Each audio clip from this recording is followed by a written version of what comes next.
Assalamualaikum warahmatullahi wabarakatuh.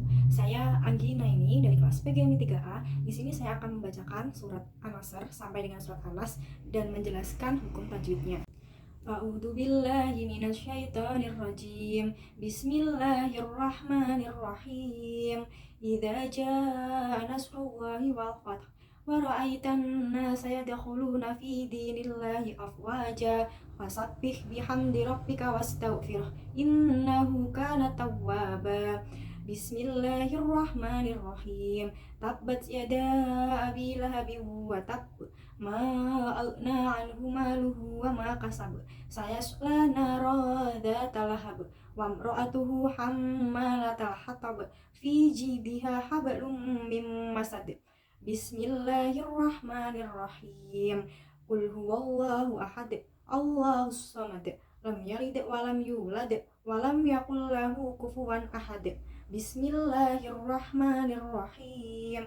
Qul a'udzu birabbil falaq min syarri ma khalaq wa min syarri ghasikin idza waqab wa min syarri naffatsati fil 'uqad wa min syarri hasidin idza hasad. Bismillahirrahmanirrahim. Qul a'udzu birabbin nas, malikin nas, ilahin nas, min syarril waswasil khannas, alladzi yuwaswisu fi sudurin nas, minal jinnati wan nas. Dari surat An-Nasr sampai dengan surat Anas itu tidak ada hukum bacaan iqlab. Kemudian carilah 7 bacaan ikhfa hakiki. Nah, dari surat An-Nasr sampai dengan surat Anas. Yang pertama yaitu di surat An-Nasr. Di akhir ayat 2 itu kan ada waqaf mamnu. Nah, waqaf mamnu itu jika di akhir ayat boleh dibaca terus atau boleh berhenti. Nah, jika terus afwaja fasabbih itu ada tanwin bertemu dengan huruf fa, maka dibaca ikhfa hakiki. Nah, kemudian di surat Al-Ahzab itu naroda itu ada fathah tain atau tanwin bertemu dengan huruf dzal, maka dibaca ikhfa hakiki. Kemudian di surat Al-Ikhlas itu tidak ada hukum bacaan ikhfa hakiki. Kemudian di surat Al-Falaq itu ada hukum bacaan ikhfa hakiki. Min syarri ada nun sukun yang bertemu dengan huruf shin, maka dibaca ikhfa hakiki. Kemudian di ayat ketiga juga wa min syarri itu juga nun sukun bertemu huruf shin. Ayat keempat min syarri itu juga nun sukun bertemu dengan huruf shin.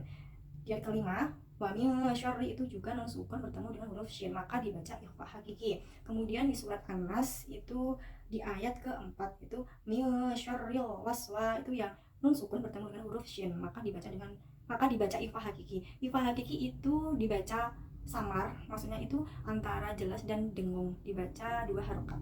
4 hukum tajwid ayat pertama di surat An-Nas yaitu qul a'udzu birabbin nas. A'udzu itu ada hukum bacaan mat tabi'i karena ain berharokat dhammah bertemu dengan waw sukun, maka dibaca panjang 2 harokat. Kemudian birabbi itu roknya dibaca tafkim itu tebal karena roknya itu berharokat fathah. Kemudian an-nasi itu alif lam syamsiyah karena huruf lam bertemu dengan nun. Cara membacanya diidghamkan yaitu lamnya masuk ke nun. Kemudian an-nasi itu ada gunnah karena nunnya bertasjid, maka dibaca dengan menekan dan mendengungkan selama 2 harokat. Kemudian birabbin nas itu ada hukum bacaan mat ardil sukun karena huruf mat bertemu dengan huruf mati sebab waqaf, maka dibaca panjang 2 atau 4 atau 6 harokat. Kemudian 6 hukum tajwid di ayat terakhir surat An-Nasr. Yang pertama bihamdi itu ada hukum bacaan idhar syafawi karena ada mim sukun yang bertemu dengan huruf dal, maka dibaca jelas. Kemudian innahu itu ada hukum bacaan gunnah karena nunnya bertasjid, dibaca menekan dan mendengung selama 2 harokat. Kemudian innahu itu ada hukum bacaan matsilah wasiroh karena sebelum hak domir itu ada huruf hidup, maksudnya itu hurufnya tidak berharokat sukun. Cara membacanya panjangnya 2 harokat. Kemudian wastaghfir itu ada hukum bacaan rok tarkik yaitu rok sukun yang didahului oleh huruf berharokat kasroh, maka dibaca tipis. Nah, kemudian karena itu ada hukum bacaan matobi'i karena kafnya fathah bertemu dengan alif. Kemudian tawaban itu matobi'i juga karena wawunya berharokat fathah dan bertemu dengan alif. Matobi'i itu dibaca panjangnya 2 harokat atau 1 alif. Kemudian tawaba itu adalah mad iwad karena huruf ba yang berharokat tanwin dan diwakafkan. Maka tanwinnya itu dihilangkan. Cara membacanya itu tanwinnya dihilangkan dan dibaca panjang 2 harokat atau 1 alif. Sekian penjelasan dari saya. Ada kurang lebihnya saya mohon maaf yang sebesar-besarnya. Wassalamualaikum warahmatullahi wabarakatuh.